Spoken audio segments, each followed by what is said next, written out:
In keeping with the theme of Ry Cooder, Pay the Man, that was the name of the show, was Pay the Man. Pay the Man. That's an old Ry Cooder song. If you don't know who Ry Cooder is, you can look it up.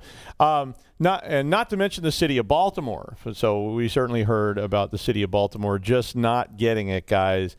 I thought we should review ransomware again and give you our thoughts on preparing and dealing with said ransomware. So let's try to get this right in the future on this episode of Secure Digital Life.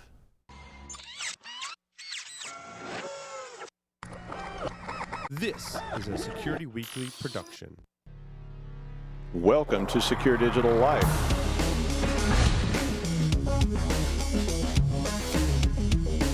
.1, 99.2, 99.3, he's making the gangland symbol for 100, which is also a really nasty word in American Sign Language. Animal plasma. Oh. Yummy. Boy, I bet that's a fun place to work. He'll be on head cleaning duty or something like that. Headcleaningduty.com. You have to wipe the drool off his frozen head once a day or something like that. Or chip it. I don't know. I heard you were watching some inappropriate content last night. Yeah. Meet you out in the quad at noon. That's right. So. Anyway.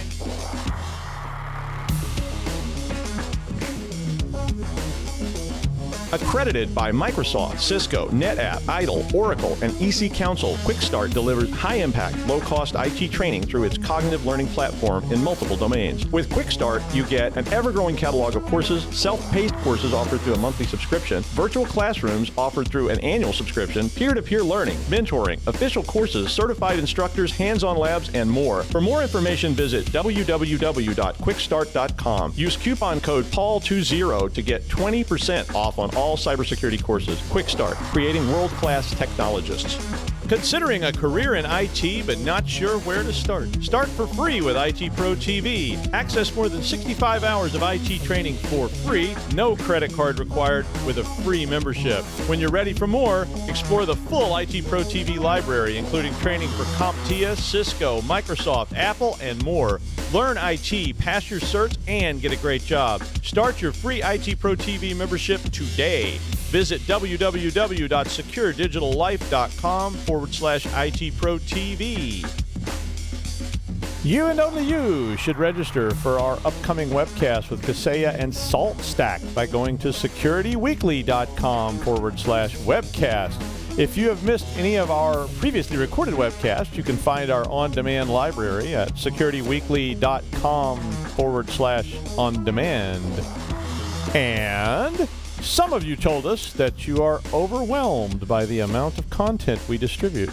In an attempt to make it a little easier for you to find what you're interested in, we've created our new listener interest list. Sign up for the list and select your interest by visiting securityweekly.com/subscribe and clicking the button to join the list. You can also now submit your suggestions for guests in our recently released guest suggestion form.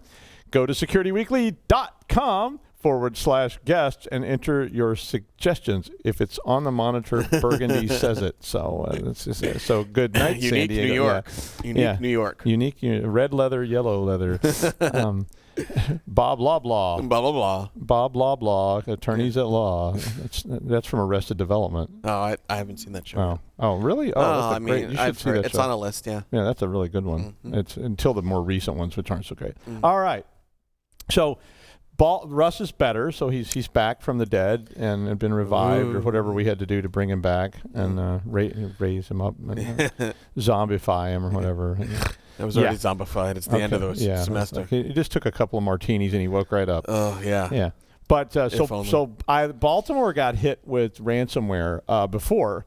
So back in 2018, their 911 system was down for like 24 hours. Mm-hmm. And they still managed to respond using old manual systems and all this kind of stuff, but it wasn't very effective, and they had a lot of problems with it. And they got ransomware way back then. Atlanta, back in 2018, was also getting hit, and their city services were down for like days and days and days because they got hit with ransomware. Those old attacks involved something called SamSam, which if you keep up with ransomware was a really popular one at the time. And they were demanding like $50,000 from the city for the keys to the encryption.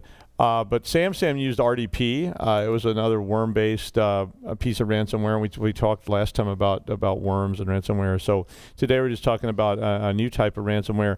But SamSam used RDP. It used JBoss, which is a type of Java server, and FTP to gain access. And it also just had built into it a nice little brute force algorithm that would just, if they didn't get it some other way, they just try to guess that your password was Dragon777.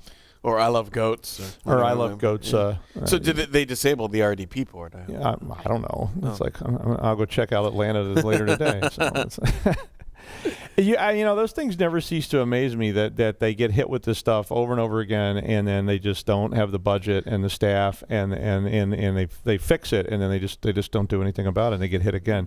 But this time, Baltimore City Council got hit by what's called Robin Hood, and different news articles spelled it as Robin Hood, like the name, and other people spelled it as ROBBIN Hood, and which I looked it up, and the correct spelling I think is ROBB, like Robin, like I'm robbing you. Robin, it was or not Rob, not as subtle in the hood. Well, Rob the person's name was a subtle play on words. It's not so subtle, but Robin Hood is a ransomware. I even put that it was often misspelled in the show notes because I kept seeing people spell it wrong. Basically, this thing is pretty impressive. It goes through your list of services on your machine, and it starts shutting things down just by literally issuing commands at the command line as a script, and it starts shutting down like your antivirus, anti-malware. It disconnects your network shares, which I didn't really understand, but I guess it's so they can control the spread.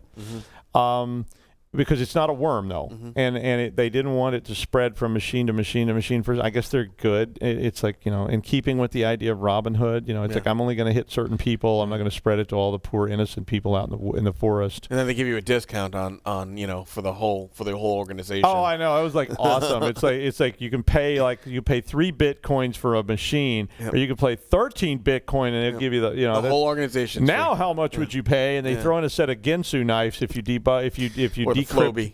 Yeah, exactly, and some Jello or something. So it was like, but basically, again, so just like all these ransomwares, what this thing does is once it gets on the machine, it goes out to a server, so it actually goes out on the internet.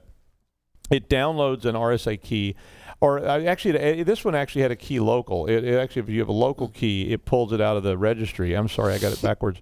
It pulls it out of the registry, and then it encrypts your drive using the public key, and then you don't have the private key pair, or the private key as part of the pair, and basically that's it. Now, they really weren't sure how it spread, so I haven't found an article yet that anybody said that they knew how it spread. So the presumption, and people are still reverse engineering this piece of malware, the presumption is that it's phishing. Yeah. So they're just getting you to execute this on your local machine. There's currently no way to recover from this. These keys are very strong. Good luck breaking them. I've had people call me and say, can you break this encryption? I bet you'd like to do that as a little fun exercise. Maybe some of your students would like to come over and work on this for us. And you're just like, really? No. Pay the man.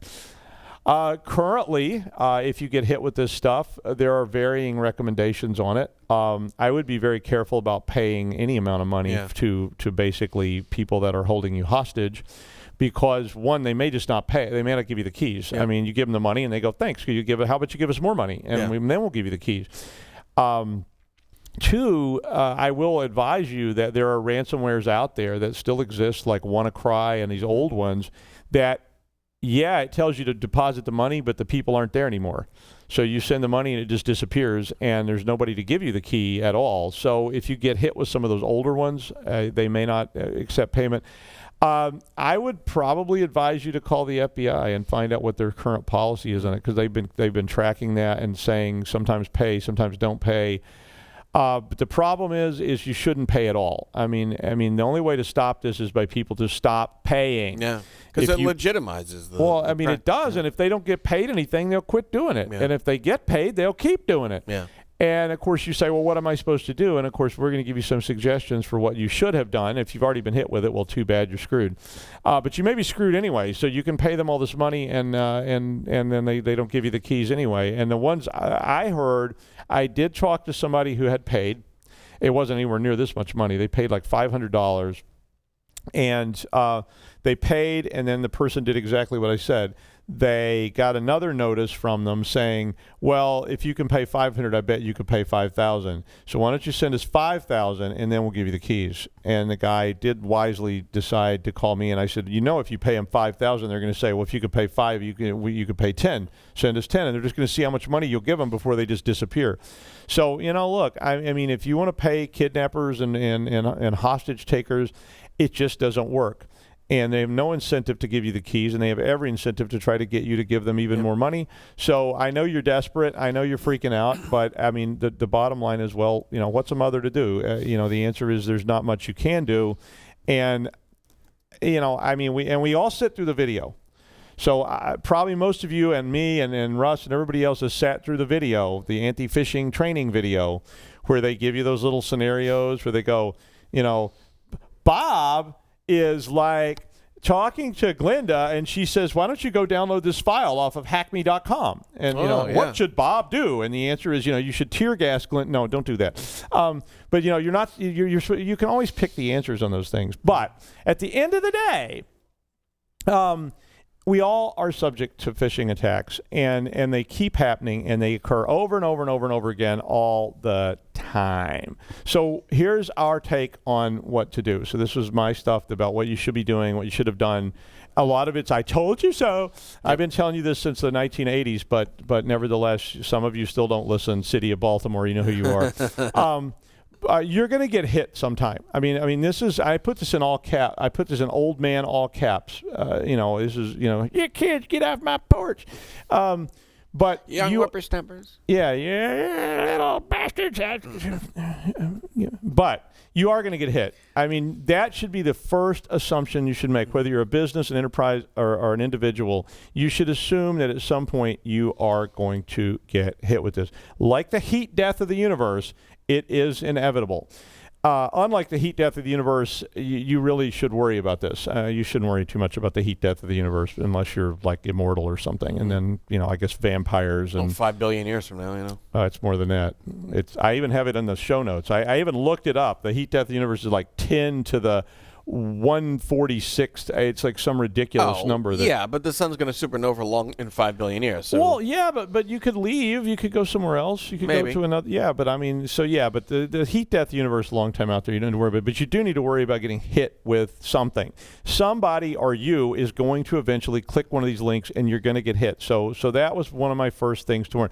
Also in old man all cap letters, there is not very much you're likely going to be able to do about it if you get hit. If it's ransomware and you get hit with it, all the ransomwares we've seen use strong encryption. Mm-hmm. Unless you have until the heat death of the universe, you probably can't break the encryption because it's going to take that long. And I know computers get more powerful, so the time it takes to crack something goes down, but the level of encryption keeps going up, and it just keeps rolling along. So if you're a business or a person and you're going to be out of business for something like 10 to the 106th years, I did put that on there. So a long time, you better be ready to deal with this when you do get hit. So what do you do to deal with it? I mean, that's going to be sort of my steps to talk about this. And we've talked about a lot of this stuff before, but I thought, so my first one, and it's, again, an old man all caps because I just said, look, I need to be yelling this off the front. You must have out-of-band backups. You kids today, with your fancy, what's with the shotgun? Yeah, with your fancy little, you got to have out-of-band backup. I should make a video of me doing that. We have a shotgun. Why don't we cut that into the montage? Oh, we need to cut that in the montage. Backups. Yeah, I'll put on some overalls and stand on the front porch of my house and.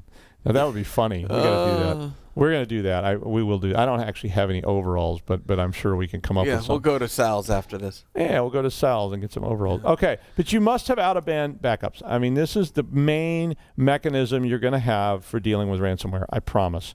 I've been telling people this literally since the 90s. I started talking about out-of-band. We were actually talking about out-of-band backups even before that because of fires and other kind of things. I mean, the first case I did that involved us was a theft case, and the criminals had stolen a server. Like, they physically climbed over a wall and they took a server and they ran off with it. Huh? And the company was asking me, like, what should we do? And I was like, well, do you have and they said, we have a service contract to have Dell send us another server in like 24 hours. And I was like, cool. Did you call them? They were like, yes, the server's on its way.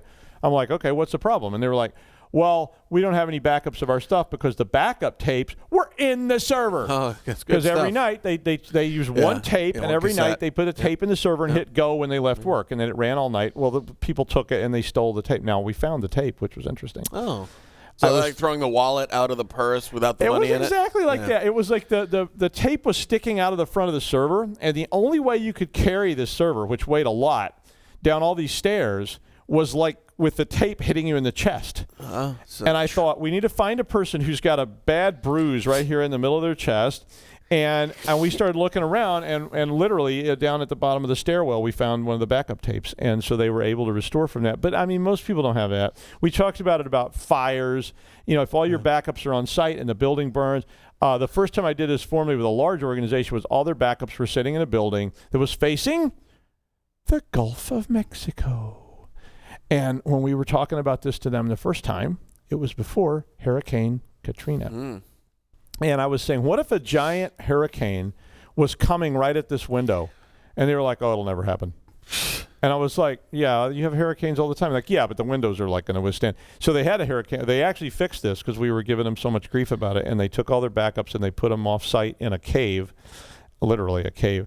And then basically the next thing that happened was they got hit. All the windows got. I don't know if the backups would have been destroyed, but the windows all got blown out of the building and all kinds of crazy stuff. So, but we were talking about that. So really, and if you go back to episodes 52 through 54, we talked about backups and backup strategy and all this stuff. So we really covered it a lot.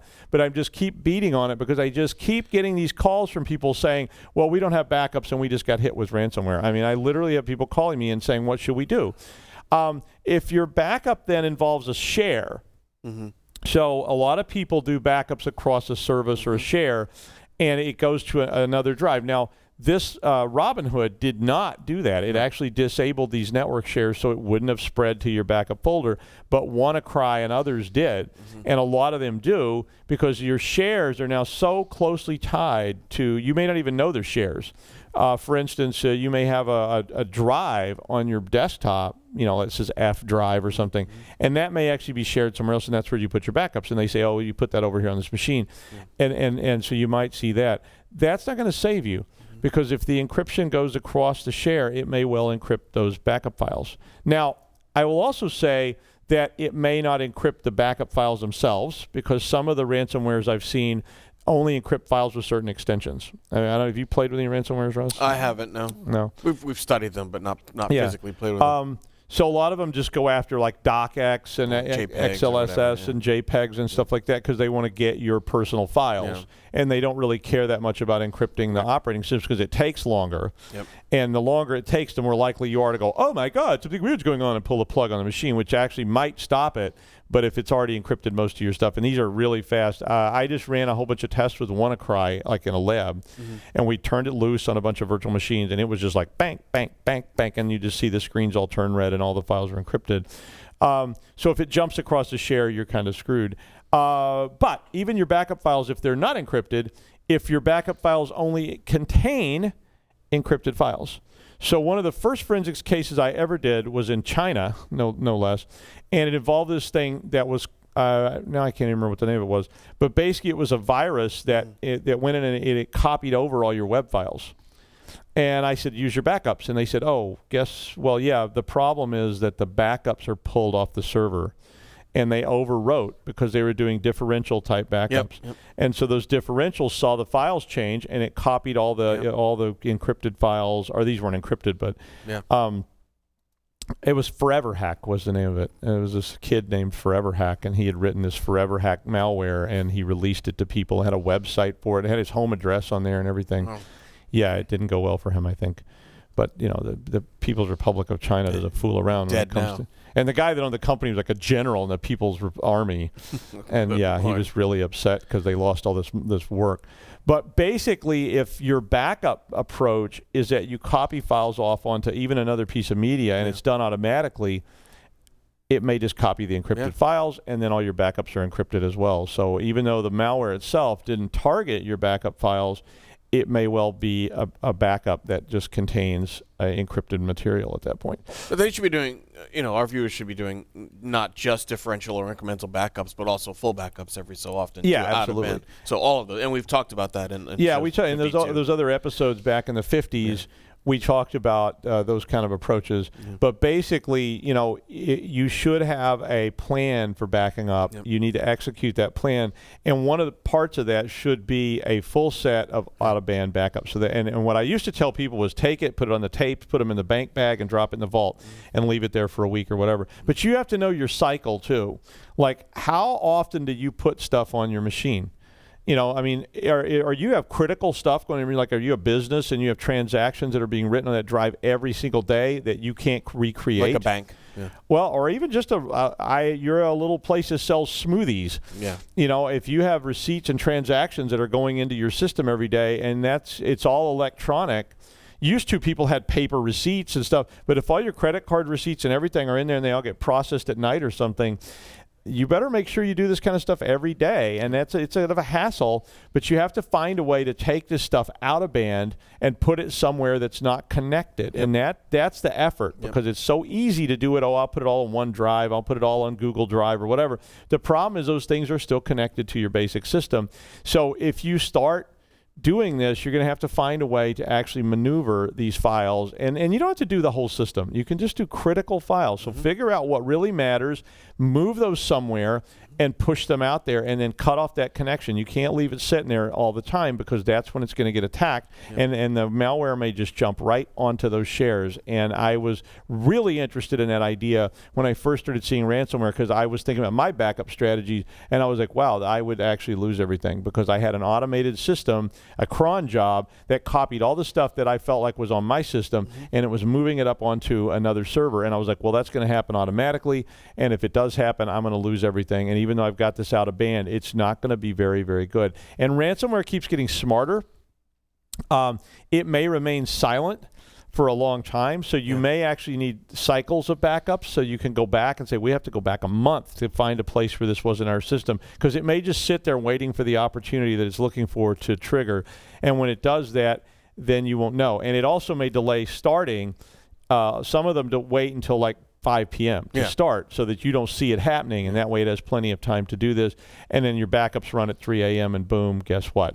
So after everybody left, you got the perfect storm, and you come back in the morning and you pull your backup tapes, and they're all encrypted. And to do that, what I do today is I archive things. So I have certain folders that are just listed, and I just know where I put all that stuff. So all these things that I'm doing every day, whether it's consulting or grading or whatever it is, I've got all that in a tree. And inside that tree, I take those things and I archive them into what they call glacier storage. So you can buy space on AWS or on Azure, and it's pretty cheap actually to do glacier, which means you don't access it very often. So you can't access it every 15 minutes. You do it once a day or once a week or whatever, and then you don't retrieve it very often either. So that keeps the price down. But now, if you want to do it constantly, you can. But remember, if you do it constantly, you got a little bit of a problem. So this is my backup. This is not my regular backup. This is how I'm backing up everything long term.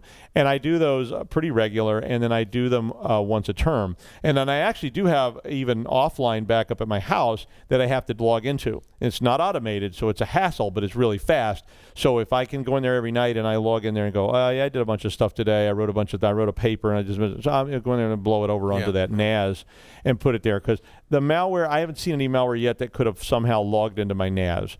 And I used a different password for it and everything else. So the malware would have to be really, really smart. But they do get smarter all the time. So my running versions get archived. They get glacierized. And that way, my worst cases, I maybe have a week and I have to go back. And for me, that's fine. It may not be for you. So you may need to think about that. Now, OneDrive, Google Drive, all those things. Dropbox, all that kind of stuff sort of works. It works great to protect you from hardware loss. One of the greatest things I ever experienced was I switched everything to OneDrive. I mean, it's not any better than the others, but I switched it to OneDrive, had my whole laptop on OneDrive, and my laptop got yanked off my table by a cat, hit the floor, did the whole death squeal thing, which I had that happen to me once years and years ago when my daughter was little. She actually tripped over the cord and yanked it off the table and got the death squeal. And she's like, ooh, that was a cool sound. And I'm like, that's not a cool sound. And I was like, oh, my God. And I had backups, but I had to restore, and it took forever. But when this happened with my laptop with the cat, I literally went to Best Buy. I bought a cheap laptop, brought it home, logged into OneDrive, and in a half an hour, I was back up and running. So hardware failure, this will save you. And one thing that I know somebody may comment on, they say, what about RAID? RAID will not protect you. So RAID 5, RAID 6, they will not protect you from ransomware. Your ransomware will be very well backed up on hardware, but RAID only saves you from hardware failure. That's the only objective RAID has. It will not save you from you erasing your files. It will not save you from your files getting ransomware and or any other kind of weird malware attack on your files. So please don't make the mistake of confusing hardware backups with actual data backups. It's two completely different things. But if you sync everything, so if you've got a folder that syncs onto a RAID array, a lot of people have that. A lot of people have NASs and things like that, and so they sync. That's to help you with ransomware. It'll protect you from the death squeal, but it will not protect you from ransomware, malware, or you just accidentally typing RM-RF star, which, that used to be an old gag that people put on bulletin boards all the time. People would write it and go, how do I learn how to hack? And people would type, if you type RM-RF star, Linux will actually print a full list of instructions on how to break into everything on there. And people actually did this. Now, Robinhood did not jump, but that doesn't mean that other things won't. Another thing we need to do is we have to do a better job of convincing people not to open stray emails. I don't know what it's going to take to get people to do this. It's so hard to do. I mean, I know you think, I think, we all think. We watched the little video that said Bob and Nancy are exchanging information, and they give you the four little multiple chance questions, and you pick the most obvious one. One answer is like, open all emails all the time, and you're like, yeah, right.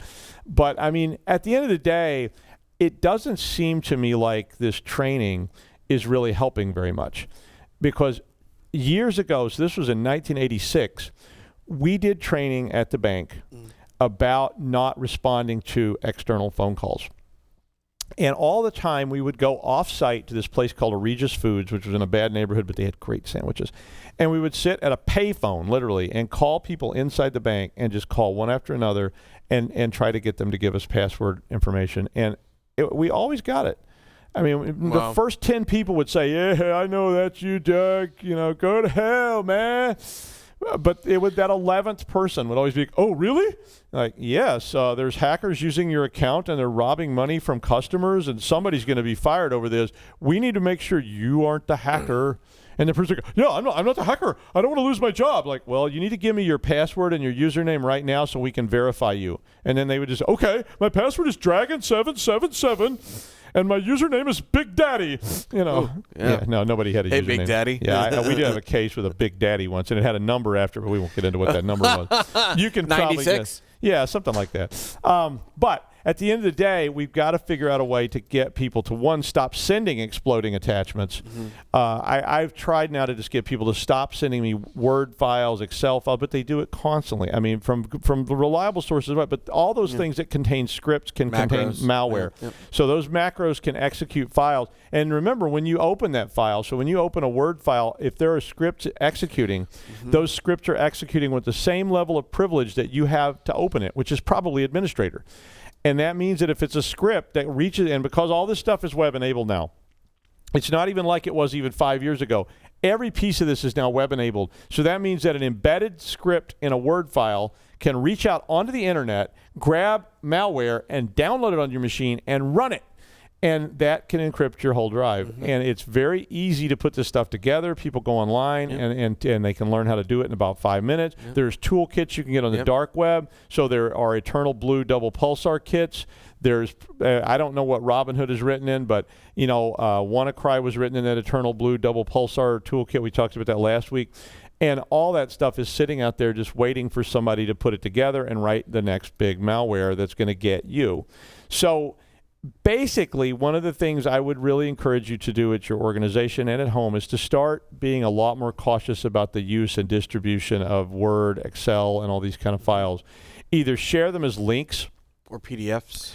Well, I mean, if you need to edit them, though, that doesn't work very well. But, I mean, I try to get people to send me PDFs. So I have all my students send me PDFs. I'm not taking these. If you send me a Word file, I'm going to refuse it, and I don't want it anymore. But at other jobs where I have to share files and things like that, we actually keep those, and we share them using SharePoint or something like that. So now that's a slightly different problem. It's still, there's risks there, but at least I know who's trusting what and where that kind of comes from.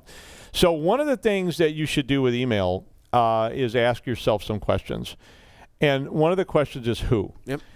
So why did someone send you an attachment? And look at the domain. So we've been over this before as well. I think one of the first episodes of the show ever was about phishing attacks, and we talked about strategies for dealing with this. But look at it. Stop and look at the stupid email. Who did it come from, and what's the domain? If it says Doug@biteme.com, it probably is for me, but I own a lot of. I bought one the other day that blindguymcsqueezy.com. I don't even know why that was in my search history. I did a drop down. That came out of the show or something like that. It must have, and I could not remember where it came from, but I laughed and laughed about Blind Guy McSqueezy, and I was like, I have to own that domain, and now I own it. So Blind Guy McSqueezy can go up there with Shaved Potato and Borg Bondage and all those other fun ones that I own. But take that extra few minutes to say, is this a person I know? Is this a person that should be sending me something? And if it is, why? And then go and verify it.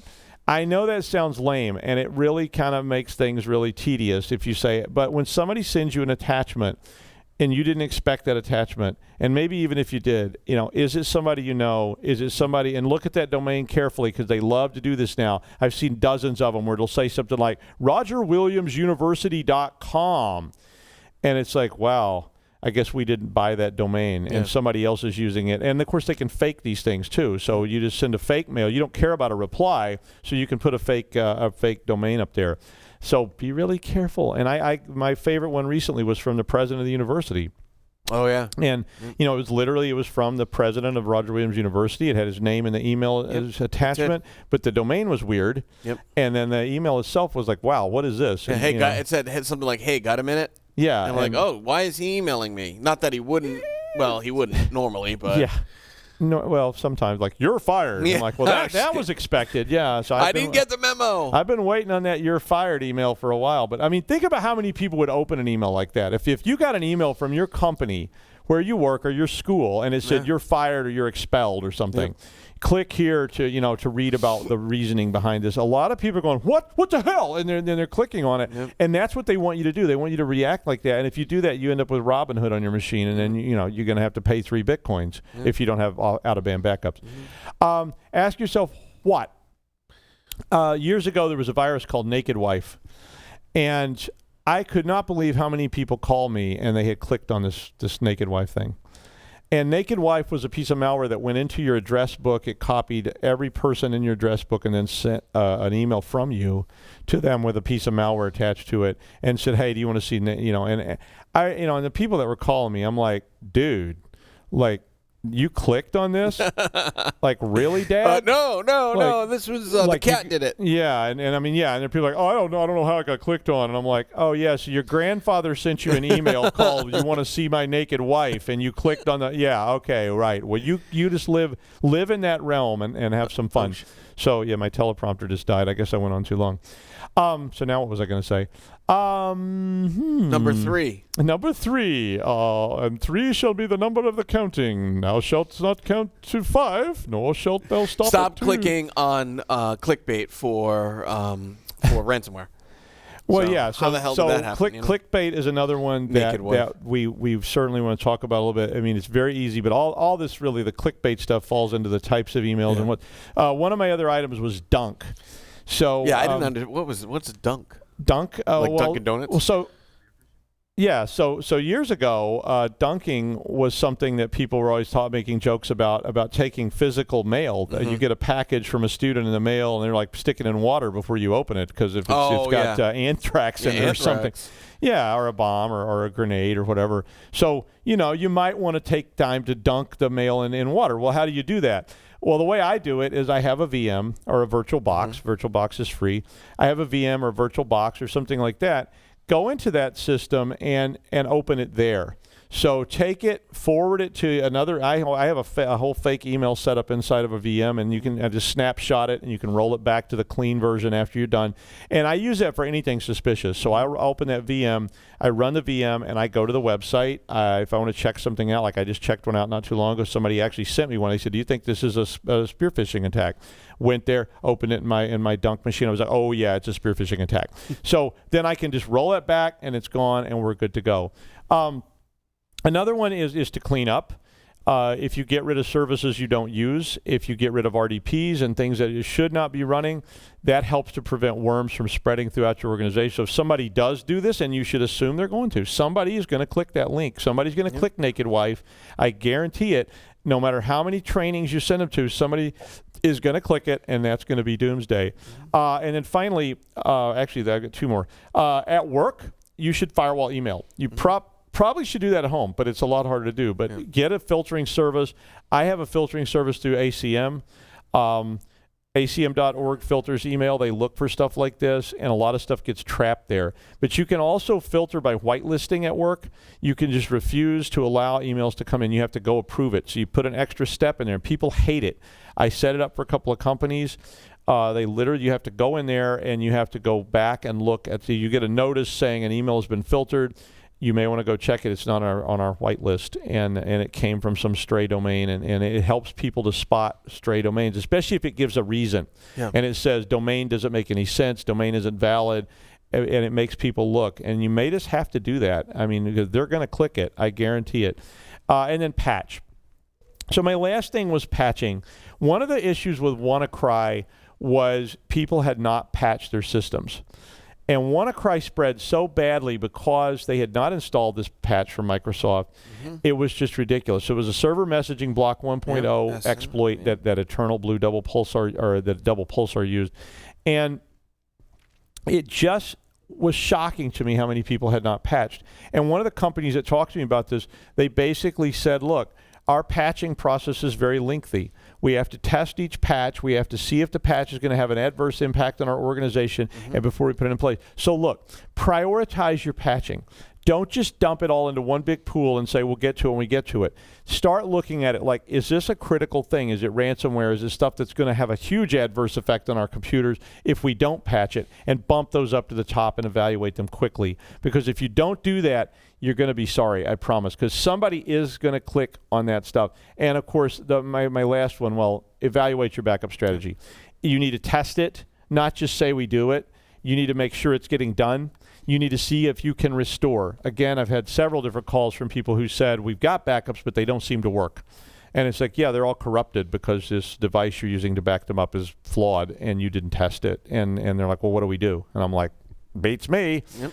Hire somebody else, because I don't know what on earth you should do about this.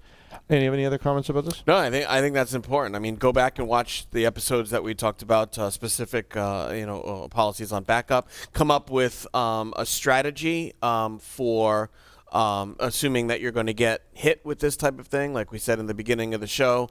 A disaster recovery plan. You not only your company but your home should have one as well. Yeah. A DRP. Consult with your family members as well. And look, if you do these things, for the most part, when you do get ransomware, and I'm assuming that I will, and you will too. Yeah. When you do, you can laugh at the ransom people, and you won't be sitting there going, we're screwed. We're going to send $30,000 in Bitcoin to some guy that we don't even know on the dark web, and he's probably not going to give us the key anyway. So take some action now. Don't wait. I mean, I know you're sitting there going, well, tomorrow I'll take a look at this, but you really need to do this now, because eventually they're going to find something that's going to make you click. Yep. They will, I promise. They're going to get you with something. And you're going to click it because you're going to go, oh, my God. And you're going to click it. And then you're going to go, oh, my God. Did I just click? Oh. And by then your screen's going to go red, and it's going to say, your system has been encrypted by Big Daddy 96. Yeah. Big Daddy 96. Big Daddy 96 ransomware. So, so you can take my advice or not. But when you call me and you say, we don't have backups and we got ransomware, guess what my answer is going to be? Wait for the heat death of the universe. One last thing I want to mention, too, is at home. Okay, if you share a domicile with other people who are using the web and they're not, let's say, professional, like security professionals, or they don't have cats, then I suggest that you get yourself on a separate network from them. Yeah, maybe. Because, if they don't know what they're doing, think of my think of my parents, for instance. Like my parents, very smart, but they don't, they're 70 odd years old. They don't know, the difference between phishing and spear phishing, and they don't care. They're like, oh, there's an email from Auntie Joanne. Let's take a look. Yeah. And they open it up, and there it goes. And then so not only did their computer get infected, but the whole network gets infected. That's then true. My mom's iPad goes, my mom's cell phone goes, and my dad, whatever. All that stuff happens. Yummy. So separate yourself off of network from other people. Yeah, that's a good idea. I mean, network segmentation is a really important thing, and that you should be doing as well. And we had even a show on that too. Yeah, we had a show about network segmentation. So you should even at home do network segmentation. Give people shares, give people permissions, give people logins. Don't share logins. There's a lot of other legal issues about that. Next week we're going to talk about the top 10 mistakes you can make starting your career. So be sure and tune in for that. We have an expert coming on who's a career. Pam, Pam is going to come on as a career expert, and we'll see you then.